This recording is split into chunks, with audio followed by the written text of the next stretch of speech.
السلام عليكم ورحمة الله وبركاته، أصحابي وأحبابي في كل مكان. معكم أحمد الشاذلي من قناة المداح.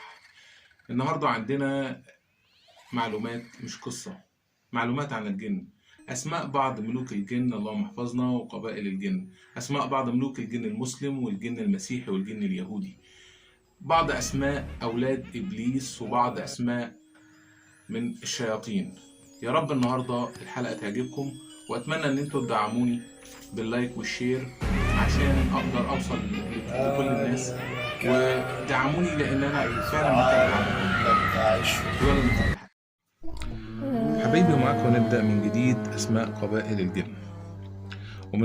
ومن أسماء قبائل الجن بني قماقم وبني النعمان وبني قيعان وبني دهمان وبني غيلان والشماشقة. الطماطمة وهم من الأبلسة سكان الخرابات، وهم من بني الأحمر وهم عددهم كثير، ملكهم الملك الأحمر. الميامين وهم من أكبر قبائل الجن عددا، ومنها الملك ميمون أبانوخ وميمون السحابي وميمون السياف وميمون الغواص وميمون الغمامي وميمون الطراق وميمون الأسود وميمون الإزليط وميمون الخطاف وميمون النكاح وميمون صاحب السلسلة. ودول بعض أسمائهم فقط مش كلهم. أهل الزوابع ومنهم الملك الأبيض، وأولاده هم نازر وقمقم وقصور وطيقل. الملوك السبعة ومنهم الملك عبد الله المدهب، وده خادم يوم الأحد ولبسه تاجه من الذهب. الملك مرة، وده خادم يوم الاثنين. والملك أبو محرز الأحمر خادم يوم الثلاث، ولبسه تاجه من اللون الأحمر، وبيخدم من القرآن سورة الضحى. الملك برقان أبا العجائب، وده خادم يوم الأربع، واتقال إنه اتقتل على إيد الملك أو الملك كرمائيل، وجلس مكانه ملك مسلم اسمه برقان، ولبسه تاجه من اللون الأصفر.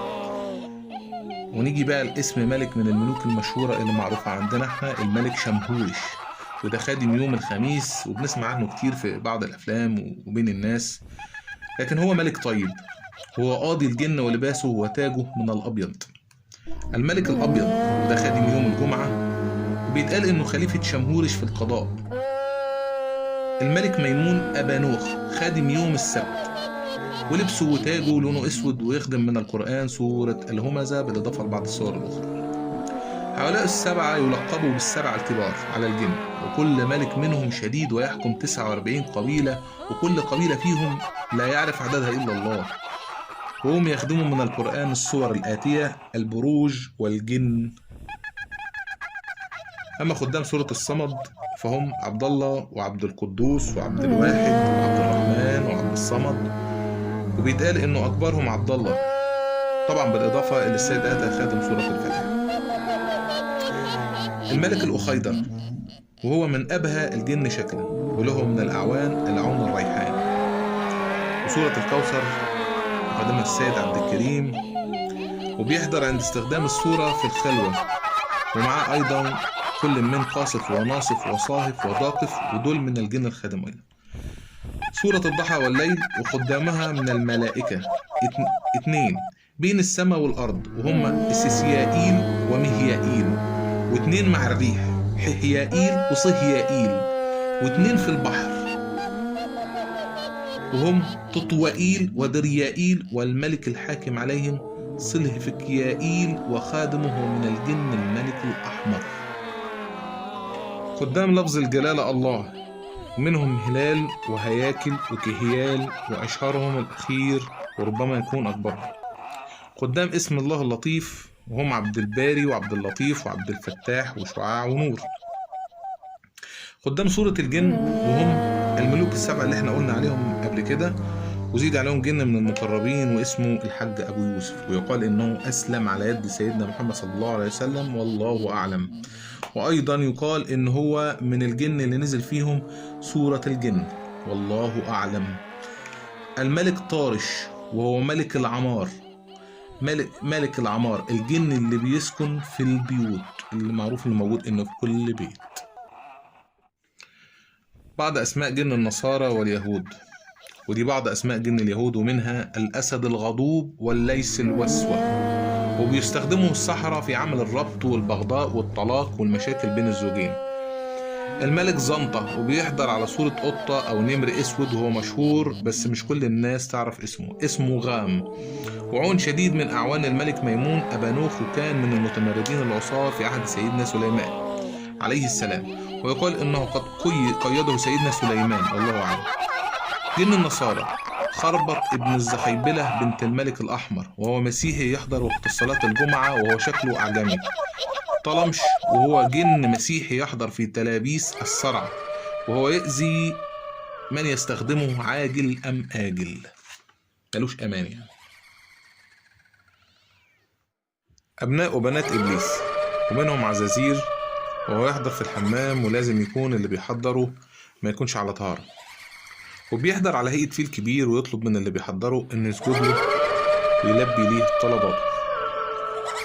زيتون، وهو بيحضر في الحمام على هيئة قطة سودة، وتقدر توشوشها في ودنها وتقول لها اللي انت عايزه عشان تلبي لك طلباتك كلها. دنهش، وهو أقوى أولاد إبليس والحاكم عليهم، وهو بيحضر على هيئة رجل بيلبس عمامة سودة، وبيمسك في إيده الشمال صليب.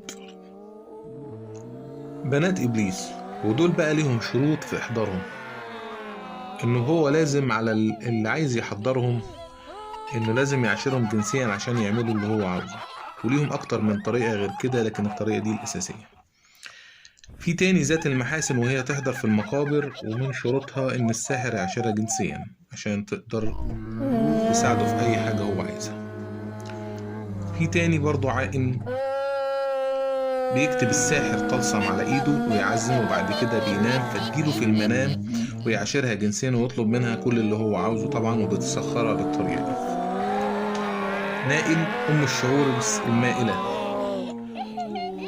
بتتسمى بالاسم ده عشان شعرها طويل جدا لدرجة انه بيغطيها بشكل مرعب ومخيف.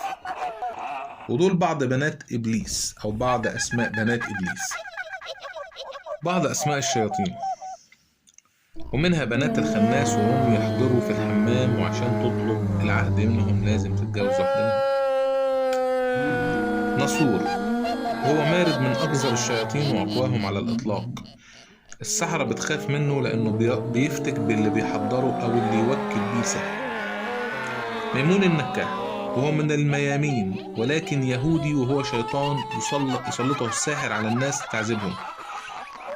ومن ضمن التعذيب أو من ضمن المضايقة اللي بيعملها إن الست ممكن تحس إن في حد بيعاشرها جنسيا، وده بيحصل في المنام، وده نوع من أنواع التسليط.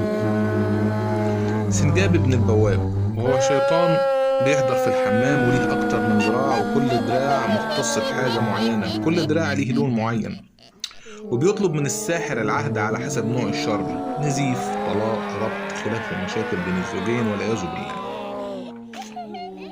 زعزوع، وده بقى طفل من الجن، وبيستخدم في الجلب، بيجلب للي بيستعين بيه اللي عايز يعاشرها جنسيا.